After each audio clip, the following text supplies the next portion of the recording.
Skirt bike sampled हो गई है 36 वोल्ट में।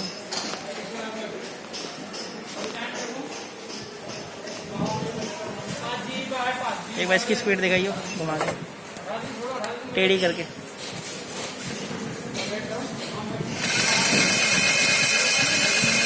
बहुत बढ़िया।